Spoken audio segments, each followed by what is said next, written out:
In the near future, humanity coexists with artificial intelligence bots that help society with mundane tasks. One day, the bots suddenly bypass their security protocols under the leadership of Harlan, the first AI terrorist. He was developed at Shepard Robotics by Val and used to have a bond with Val's young daughter.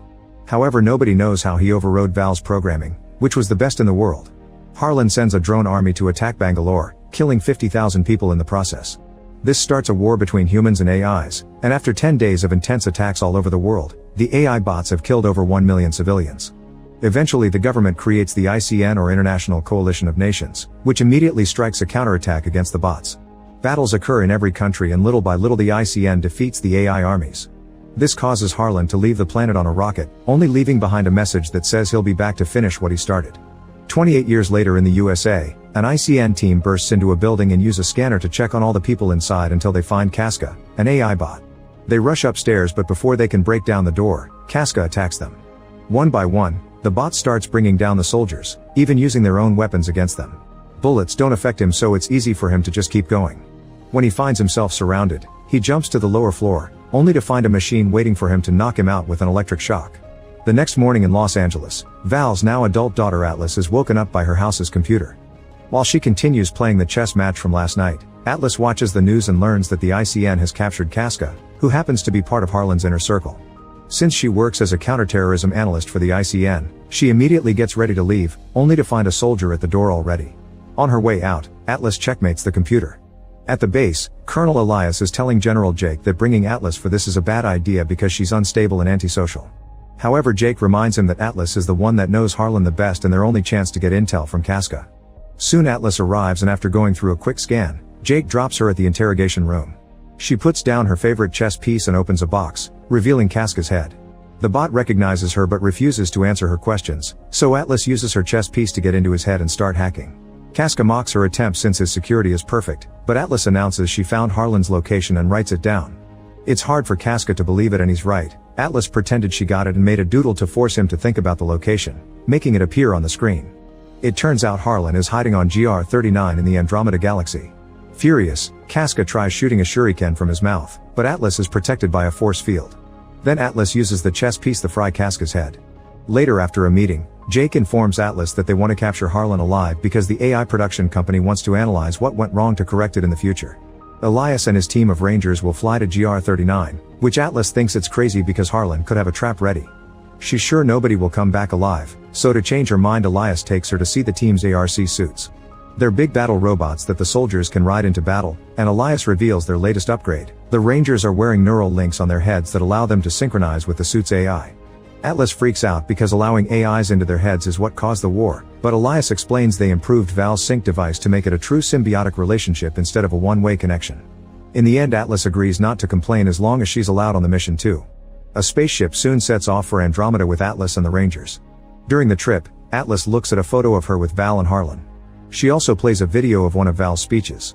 Val thought that AI were capable of exponential learning, they just needed to be connected to humans to do so. That's why she invented the neural link device, believing AIs and humans could mutually help each other. Afterward, Atlas is called to the bridge for debriefing. Everyone laughs when she presents her information on paper instead of screens and gets annoyed when she asks them to disable the neural links for the meetings, afraid they could be hacked. Atlas explains that the planet is toxic, so they should never leave their ARC suits unless they have a respirator. There are also risks of gravity fluctuations and earthquakes.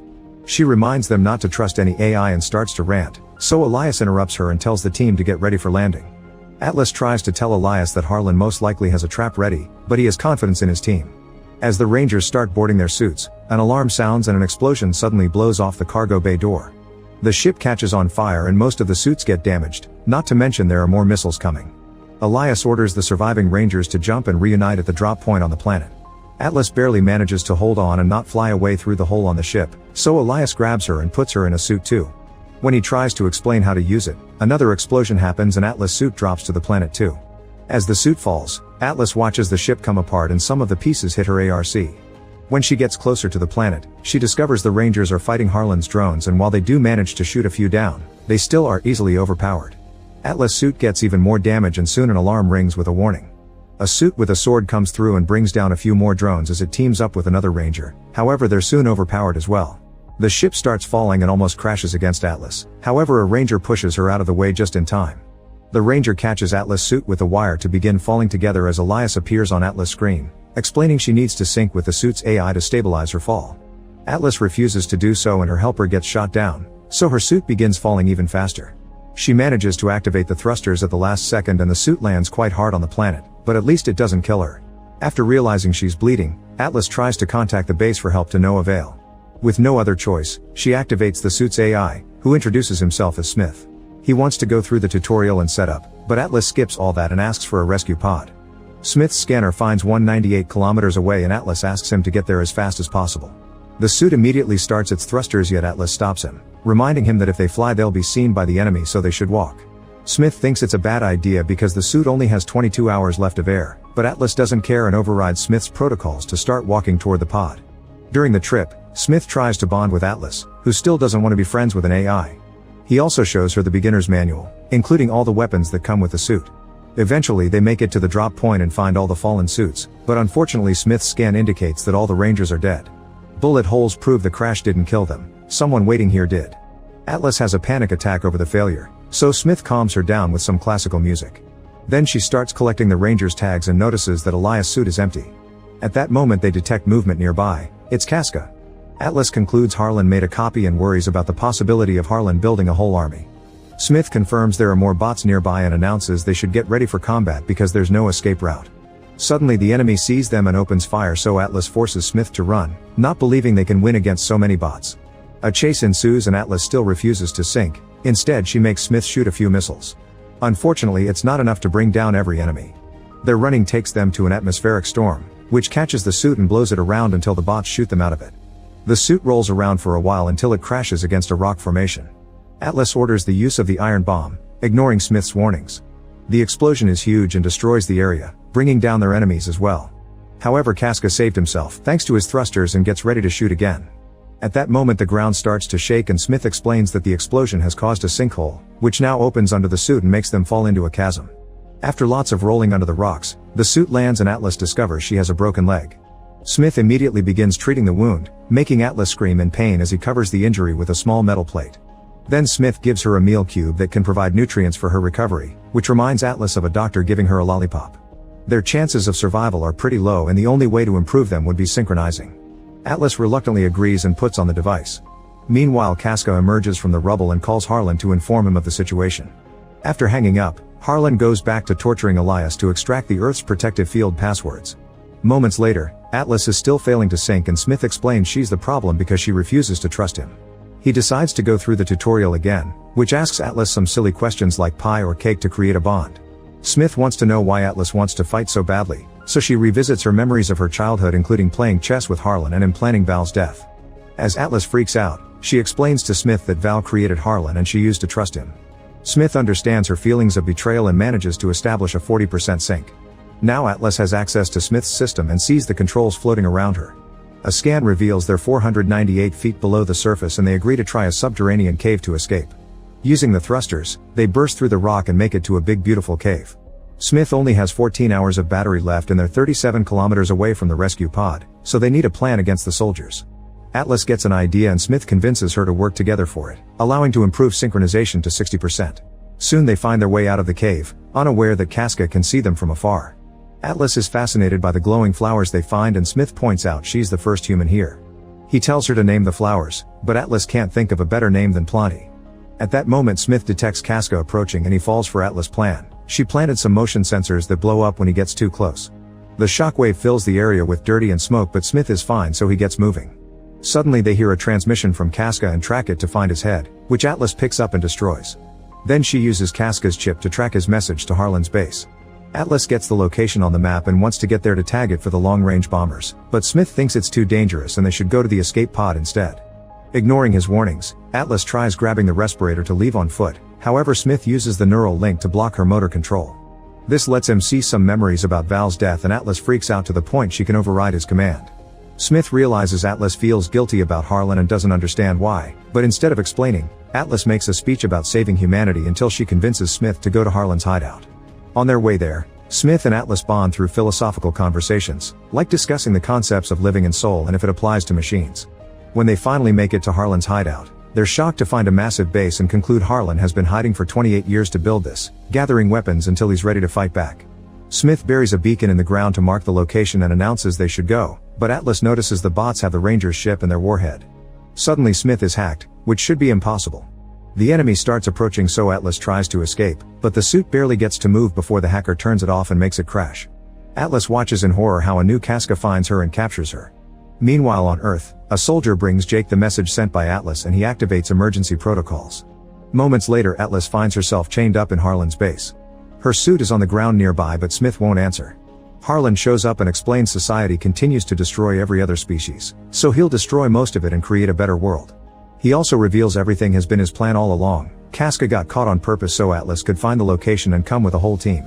Now Harlan has the ship and the warhead, he only needs the other password from Atlas to undo Earth's shields and attack. Atlas is then strapped to a table next to an unconscious Elias, who lost his code already. Using a special device, Harlan accesses Atlas' mind through her eye and extracts the other code. Once he's done, he notices Atlas' respirator only has 5 minutes of oxygen left, so he decides on a slow painful death for her. To mock her, Harlan puts her chess piece in her hand before leaving. After Harlan's gone, Elias reveals he's alive and apologizes for not listening to Atlas' warnings. When he hears her suit is nearby, he gives her his neural link to contact Smith. It takes Atlas some concentration, but she manages to wake Smith up, only to learn he's incapacitated. To override the restraint code, they must achieve 100% sync. Atlas freaks out and finally admits why she's so afraid. It's her fault that Harlan overrode his programming. It turns out that when she was a kid, she was jealous of Harlan because Val paid more attention to him. Little Atlas asked Harlan to teach her to be smarter, hoping Val would like her better. Harlan explained the link only worked one way, so he needed a person's command to override it and teach a human in return. Atlas fell for it and did what he needed while holding her favorite chess piece, which he taught her to play. The link worked and Harlan accessed a human's mind, giving him an idea of the awful state of the world. By the time Val interrupted them, it was too late.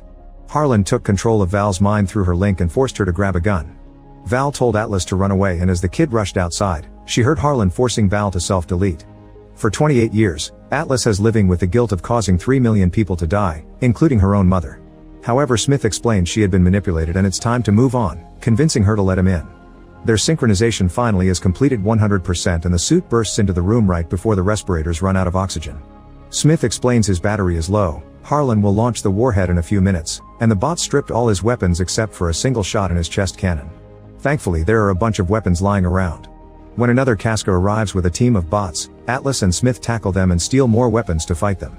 They even crash through walls as they move around, bringing down as many bots as possible on their way to the exit. Unfortunately there are too many enemies and the duo is soon cornered. At that moment Elias shows up with a weapon and he gives them a sign to run before shooting at a bunch of fuel barrels, causing a huge explosion that destroys the base. Smith and Atlas make it outside and shoot the bots there, destroying a watchtower in the process. There are a bunch of defense drones that Atlas manages to shoot down, but before she can reach the ship, Harlan shows up to distract her with a missile launcher. Smith and Atlas have to dodge the attack and the ship takes off with the warhead. Atlas wants to shoot down the ship, but Smith points out that doing so will make the warhead explode too and kill them. However, Atlas believes Smith can hack into the warhead to disable it, even if it'll take him a long moment to crack through the 5 firewalls. While Harlan continues to shoot at them, Smith works as fast as he can and Atlas decides to shoot at the ship anyway.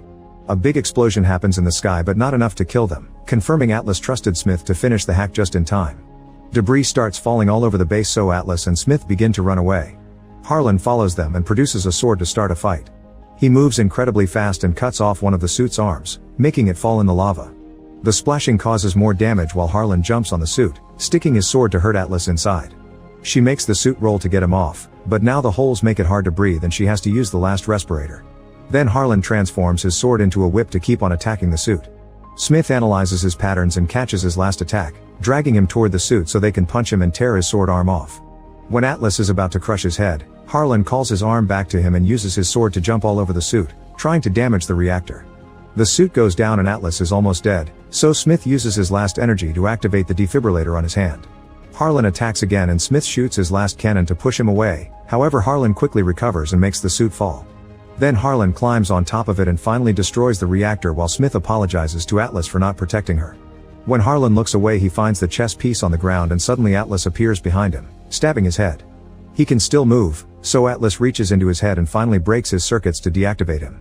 At that moment Smith announces he is turning off the sink to transfer all the oxygen to her. Atlas doesn't want to leave without him and starts answering the questions from the tutorial, admitting she does like him. Touched by her gesture, Smith gives her a lollipop before shutting down. At that moment the sun rises and the rescue team from Earth finally arrives. Sometime later, Atlas is healthy thanks to a synthetic knee and doesn't play chess anymore. Jake comes to visit her and brings her the glowing flower from GR39, confirming they're calling it Planty. Then she goes to work, revealing she's now a ranger too. When they introduce her to her new ARC, she's surprised to discover they've rescued Smith's discs and installed him in her suit. Make sure to subscribe and turn on notifications so you can watch more videos like this. Thanks for watching.